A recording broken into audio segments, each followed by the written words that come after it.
and welcome to my 6-string journey. In this video we're going to be looking at a review of my lesson 15 in which we introduce strumming patterns. So I'll be back with that in just a moment.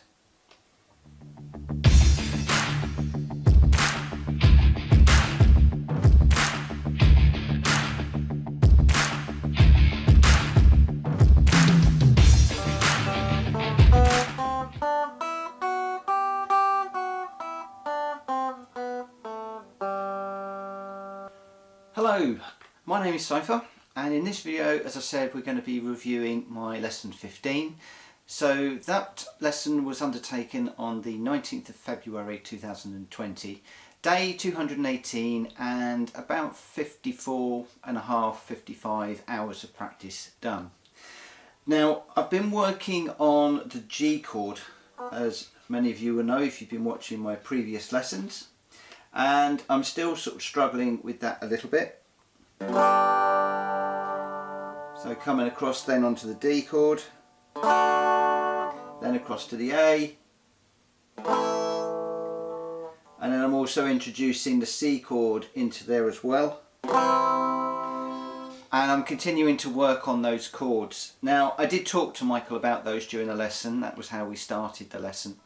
Because I was a bit concerned that the G chord wasn't coming together and my moving around between the chords wasn't very good. And again, it seemed to be me putting too much pressure on myself. I had looked online about the G chord because in my YouTube feed, a professional tutor actually produced a G chord lesson and it popped up on my feed. And I did watch that video, and he was talking about 6 to 8 weeks to get that G chord sounding right. So for me to do it in 2 weeks is probably a bit of a stretch, and Michael seemed to agree with that, and he was quite pleased with the process that I was doing. Now, I had got a bit down and more than a little frustrated, and I felt that my head was getting in the same place as when I was struggling with that D chord, and I didn't do any practice Saturday through Tuesday. I picked up the guitar in a bit of a panic on Wednesday lunchtime and in the morning before work, because of obviously my lesson in the evening, and it didn't go too badly, but I did miss not playing the guitar for 4 days. Did hurt a little bit. So trying to get back into the rhythm of practice again now, and making sure that I'm working on what we're given. So as I said, we reviewed the G and the C chord mainly. Michael was pleased, and he therefore wants us to move on, and we've moved on to strumming to break the monotony, because to be fair, there's nothing worse than getting your fingers in the right place and just strumming out a chord. It's boring. So what we're doing now is we're going to introduce strumming patterns, and there are 3 types of strumming patterns that we're going to do. Now, I have created a document to support this lesson review, so it's going to have all of these strumming patterns listed out. I haven't produced it yet. I'm going to do that after the video, so it should have the notes and the tabs and also the up and the down strokes for the strumming. So if you are a subscriber to this channel, thank you very much for subscribing. You will know to find that on the my Google Drive. If you're new to the channel, on this channel I am reviewing all of my guitar lessons and reviewing the whole of my journey. So the highs, the lows, the hurdles, how I get over those hurdles, my gear that I'm using, just about everything to do with this guitar journey. So if you haven't subscribed, please subscribe, and if you like this video, hit the like button as well. And if you do subscribe, please remember to hit the bell, and that way you'll get notifications of new videos as I publish them. So anyway, back to the lesson. So what we need to do is to obviously get a chord. So I'm going to be moving between all of the chords that I've been working on over the last few lessons. So the G, the D, the A minor will be carrying on with the E from Chasing Cars as well, and just all of those chords to make sure that I'm keeping my fingers in the right place and keeping that muscle memory working. But the nice thing about it is you can set your fingers for the chord for this, and then we're just strumming. So the first of the 3 exercises that we're going to do is to, or let's just backtrack a second.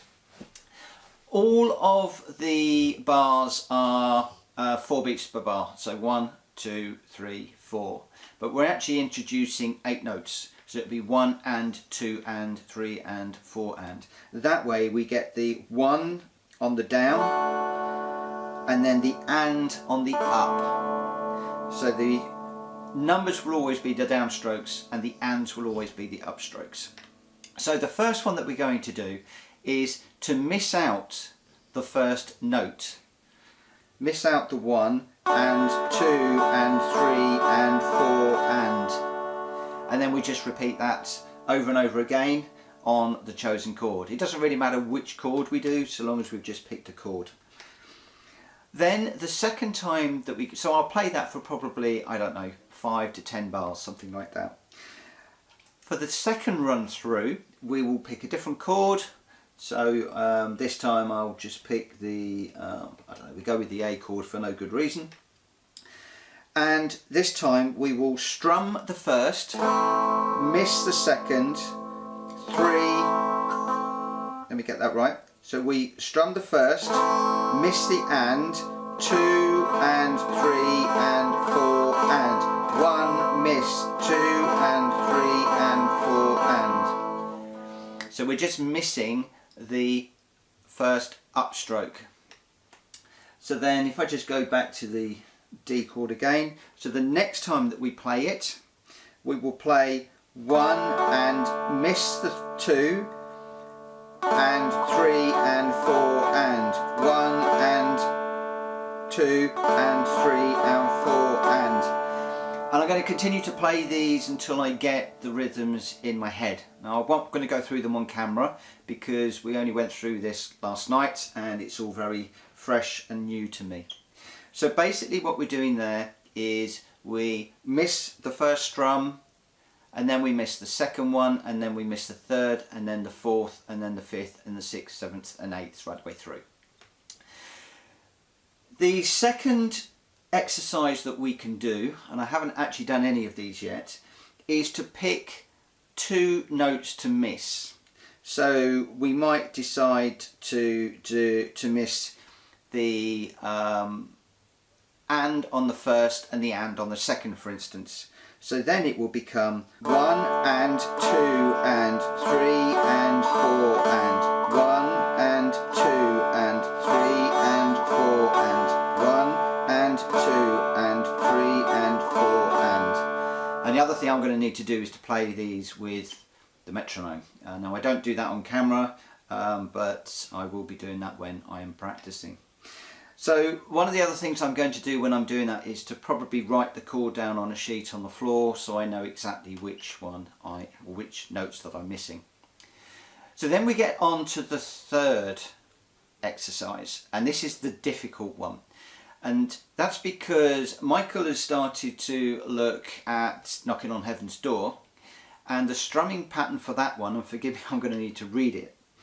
The strumming for that one is you play the first note as a down, miss the and, miss the second and, play the third, miss the third and then you play the 4 and. So if I just go through that slowly, we're going to be playing 1 and 2 and 3 and 4 and 1 and 2 and 3 and 4 and 1 and 2 and 3 and 4 and. So that's going to be the set strumming pattern that I'm going to be working on for the next lesson, as well as the other 3. So we got 3 different strumming exercises to work on. The first one where we are just moving the missed note along each time. The second one is where I can get to choose, so I get different types of strumming patterns going on. And then the third one is the special sequence. So that, along with the scales that I do at the beginning of my practice session, and maybe the riff, which I haven't done so much, that's going to keep me pretty busy over the next couple of weeks. So there won't be another video until probably next Friday. I think I will probably try and do one on Thursday to get one uploaded on Friday, and that will basically be an update on how I'm getting on. So anyway, Got the new microphone on, so hopefully the audio is a little bit better in this video. In the front room today because the wind is howling around the conservatory, so a lot of background noise, and my room is actually being decorated. I moved a light switch over the last couple of evenings, so that's all filled, and I'm hoping to start painting. And unfortunately we've got a window that's going to need to be replaced because it looks like the sealed unit can't be replaced. I've got to do the whole window. So it's going to be another week or two before I am in my work stroke music room, but I will then have a home. Anyway, thank you very much for watching, and I'll see you very soon on the next video. Take care. Bye bye.